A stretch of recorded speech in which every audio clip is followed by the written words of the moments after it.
oh my, things are getting interesting, huh?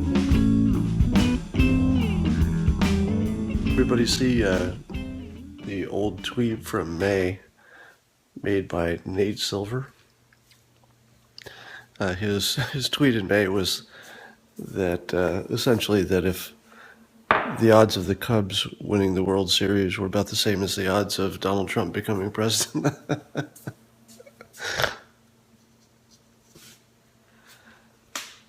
Literally just ordered my book. Thank you. I appreciate that. I hope you like it. Cubs won. Yes, they did. Got one right this year,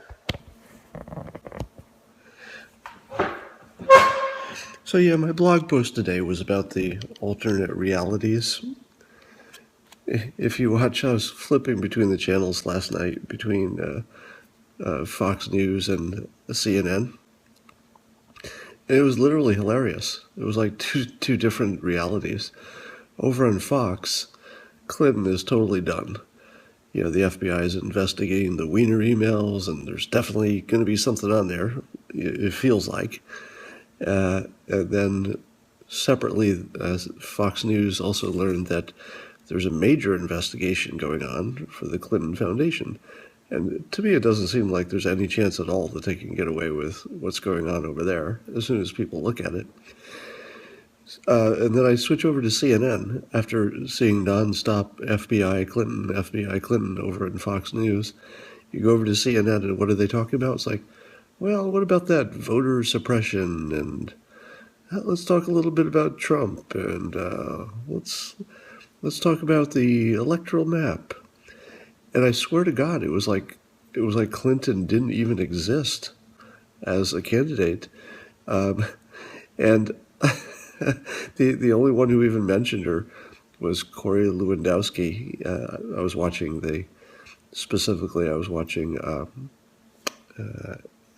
Anderson Cooper's show.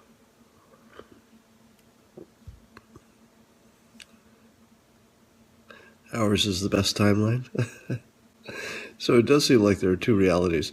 If you only watch CNN, I think you would conclude that Clinton is going to win because she has a commanding lead in the electoral map, and it's close to Election Day. What could go wrong? And you switch over to Fox, and it doesn't look like there's a chance in hell that she could win. And if she did win, there's not much chance she could actually serve, because she's going to be under a continuous investigation for major crimes.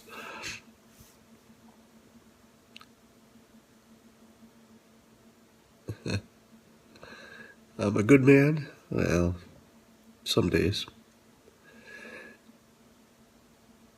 A Dilbert mug? I have a few of those. Will there be a civil war if Clinton wins? No, there will not.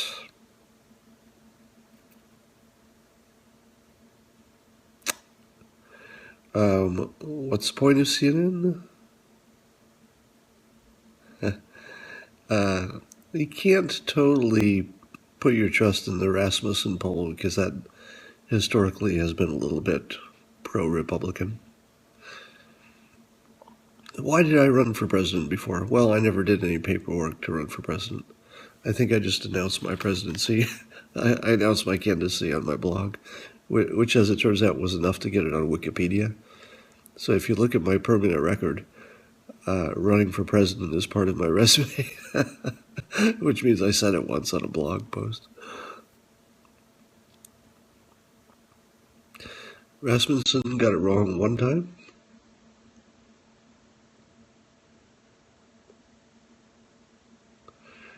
Cuban said he'd rather lose every penny he said. He didn't actually say that, did he? LA Times poll.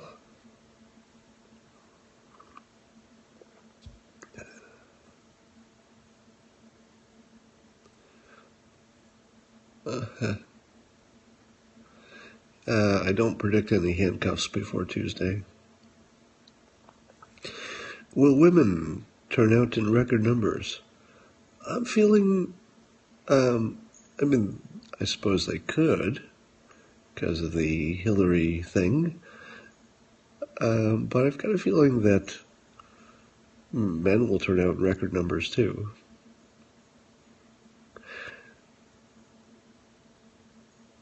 To the anomalous voter registrants, I don't know what that's all about. Trump is +3 in Virginia, according to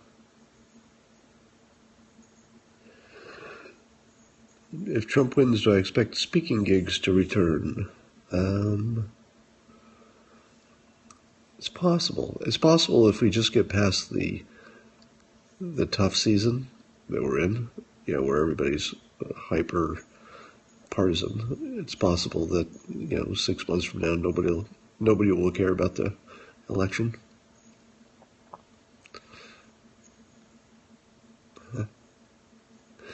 So I watched Rudy Giuliani, who is most famous for prosecuting the mafia in New York City.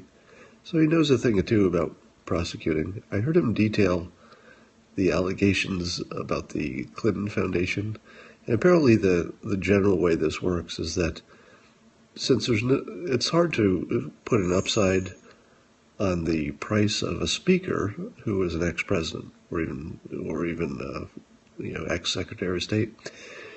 So big companies can donate to the Clinton Foundation, and that's legal. And they can hire Bill Clinton or Hillary Clinton to give a speech. And where the top speakers in the world are getting closer to 100,000, maybe 200,000, something like that for the top speakers. I think Bill Clinton got $1.5 million for a speech, and Hillary got like $650,000 for a speech. These numbers are so far out of the market range. Well, I suppose it's the market if they pay it, but just on the surface, given that Hillary Clinton then went and did a favor apparently for USB by asking Switzerland not to release the names of people with Swiss bank accounts, which is something USB wanted. So you look at that and you connect the dots. And that was just one example. Imagine all the different things happening in that foundation. That was just one example. According to Giuliani, he said it would be a slam dunk to at least indict based on this, and he's got prosecutions based on a lot. Oh, UBS, not USB. Did I say USB, the computer connection?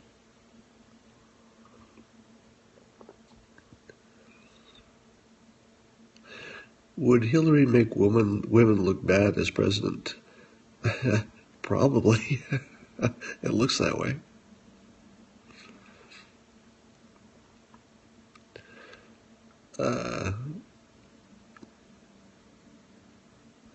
What will I periscope on after the election? It's a good question.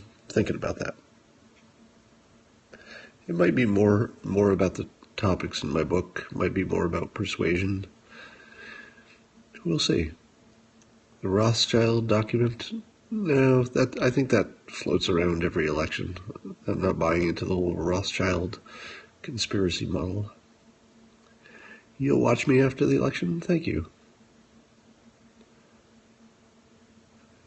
Bill Mitchell wants Trump to let Hillary go free.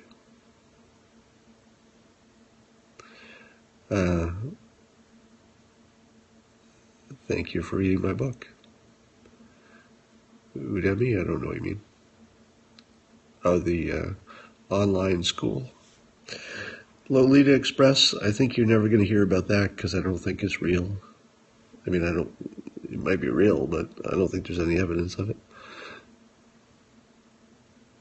If Trump wins, should he pardon or commute her? I think it'd be more fun if he promised to. Suppose he said to Clinton supporters. Just imagine this. Let's say he says to Clinton supporters, if you love Hillary Clinton, elect me so that I can pardon her. If you love her, the only way she's not going to go to jail is if you elect Trump and he pardons her. Because even if she somehow, I don't know, pardons herself or President Obama pardons her before he leaves office, that's going to be sort of a tainted pardon, isn't it? I don't know if Obama will ruin his legacy by letting her off the hook. That would be a tough choice. But Trump could do it easily. Trump could do it just by saying, "Hey, we want the country to come together, and don't have a civil war. So I'm just going to pardon Hillary and move on with my life." That's possible. Although he's pretty big on crime, so. So I heard Obama is going around making the case for Hillary, which gave CNN the opportunity to talk only about Obama, like Clinton doesn't exist. Let's talk about Obama. Let's talk about Michelle Obama. Hey, what's Michelle Obama doing today? Obama, Obama, Obama, Michelle Obama, Obama, Obama, Michelle Obama. That's all you heard on CNN. Not too much about the FBI investigation of Clinton. So if you think about what Trump wants to do, what he said he would do as president, he would get rid of Obamacare, Obama's signature accomplishment, and then he would cancel all of Obama's executive orders. I don't even know what those are, but it would Trump would basically try to erase the entire Obama presidency, which Obama doesn't like. But here's the thing: if you think back to that correspondence dinner years ago now, where Obama did a very funny but just incredibly cruel routine about Donald Trump, who was sitting in the office. Now, he had it coming because of all the birther stuff. But if you watched it, you watched one powerful person humiliate another one while other people were in the room and while the cameras were on both of them. That's a different level of humiliation than whatever Trump does to other people, because usually they're not in the room when it happens, right? And you watch that and you just thought, someday Trump's going to get revenge, and someday that revenge is going to be bad. So the birther thing was, part of it. It was a big part of the story.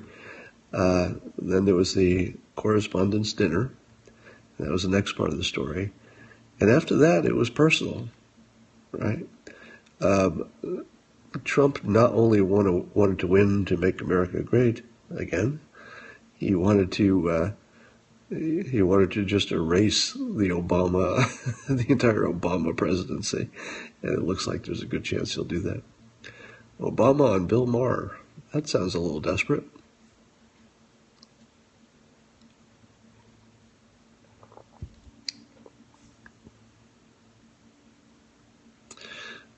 Only the unconstitutional executive orders. Fair enough.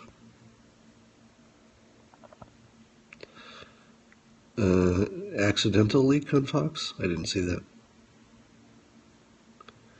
I don't think Bill Maher is a shill because he tells you exactly who he's voting for and why he does what he does. He's the opposite of a shill.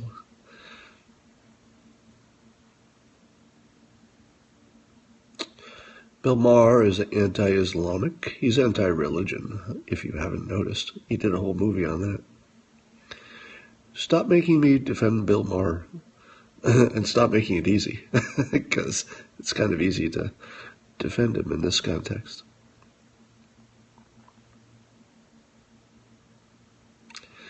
Any news on the startup? Not that I'm ready to make a big deal about, but yes, there's tons of news happening that I'm not going to tell you about, but yet. But very soon. Been saying that for a while, but last finishing touches are kind of important. Do I think Hillary should go to jail? Well, I think there's clearly enough smoking guns here to have an indictment. After that, let the process do what the process does.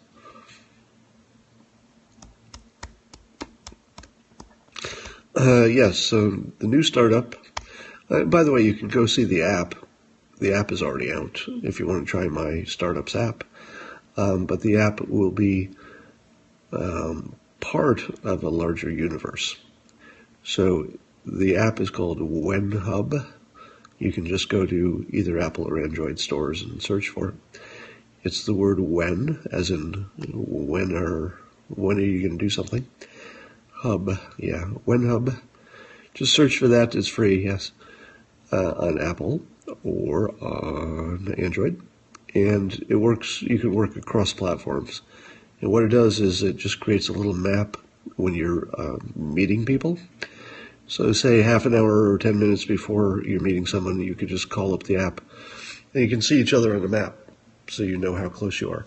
And it does multiple people, so you can see multiple people on a map coming toward a destination. And what we do, we have a number of advantages over similar products you may have seen. But one of them is that we time out. Yeah, it's like Uber, except without the car.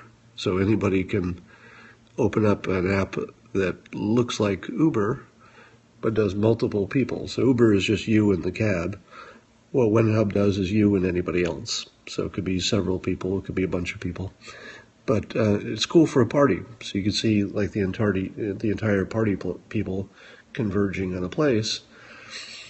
Yeah, so Glimpse is optimizing for automotive industry. So I think their big push is to try to be part of your car system.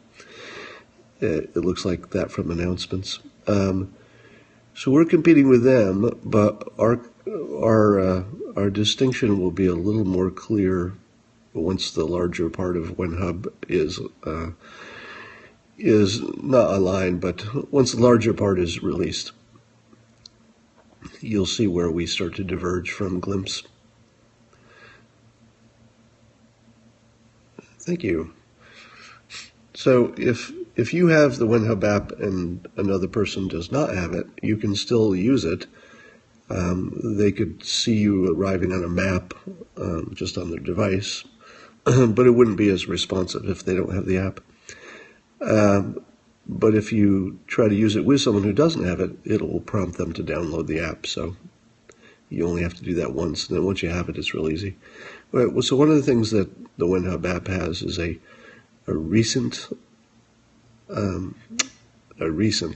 feature, meaning that if there's somebody you're always meeting, a spouse, or you're always picking up your kids after work, or some work friends that you're always meeting, you can just have them on a list and just hit it, and it will activate the approach so you can see each other approaching. And it's also really good for not having phone calls and text messages while somebody's driving to your location. How do you make money off it?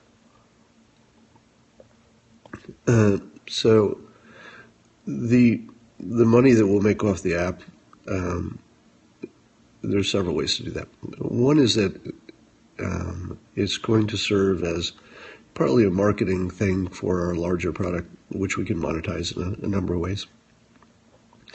But in the short run, there are some features that we could add to it that could be a premium offering someday. So it's fully featured, but there are a few things that people may ask for that we might make a premium offer someday.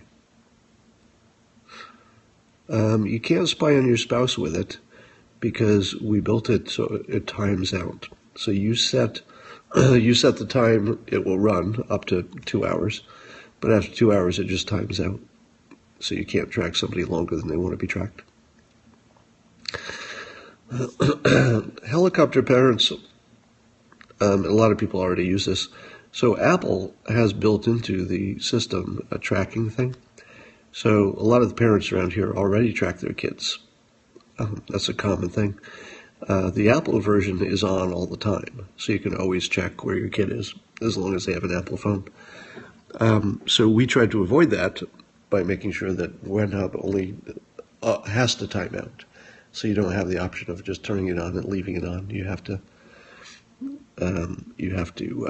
set a time that it times out.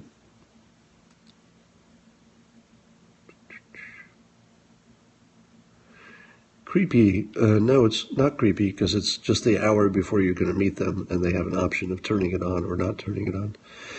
So nobody gets tracked if they don't want to, and they only get tracked temporarily. In fact, we don't call it tracked. We call it geo-streaming. It's not so much that I'm tracking you, it's that you're choosing to stream your location to me for a very short period of time. The funding ecosystem, that's a big topic for here. Thank you for getting my book for the library. They have to approve your tracking, yeah. So with WhenHub, you send people a request to track each other. You don't track one person, you track each other. And for a period of time, like could be any, from half an hour to 2 hours. But after that, it just times out. All right, I'm going to have to run because I have a journalist from Bloomberg who will be here today following me around. And then, I have some fun tonight. I'm going to be giving a talk at Stanford Business School. Not all of the business school, but a group within the business school. And apparently there will be some people who are not my fans there. Some people who will be asking me some tough questions about past comments I may have said that, taken out of context, seem anti-feminist. And so I've been warned in advance that there will be people there asking me questions about that. So it could not be more fun. I can't wait for tonight. Yeah, we'll see. So the funny thing is about all of the complaints, because I've seen links to the things that are going to bother them tonight. There was an email that went around warning people that I'm the speaker coming in, and they should know the terrible things I've said allegedly about women. And the funny thing is that the things that people are most mad about are things I didn't say and things I didn't believe or don't believe. I'm not aware of anyone who's mad about anything I actually believe. But there are a lot of people mad about things that they hallucinate, I believe. And that's the fun part. So I'll get to unhypnotize a group of angry feminists tonight at Stanford if I'm lucky.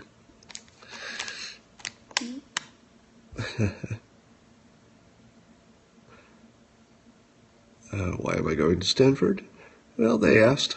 I thought it'd be nice to meet some Stanford people. They're only an hour away. I am deplorable. All right, I'm going to go. I got to get ready for today. I'll talk to you all later. Bye. Oh, maybe I will stream some of that. Yeah, maybe. We'll see.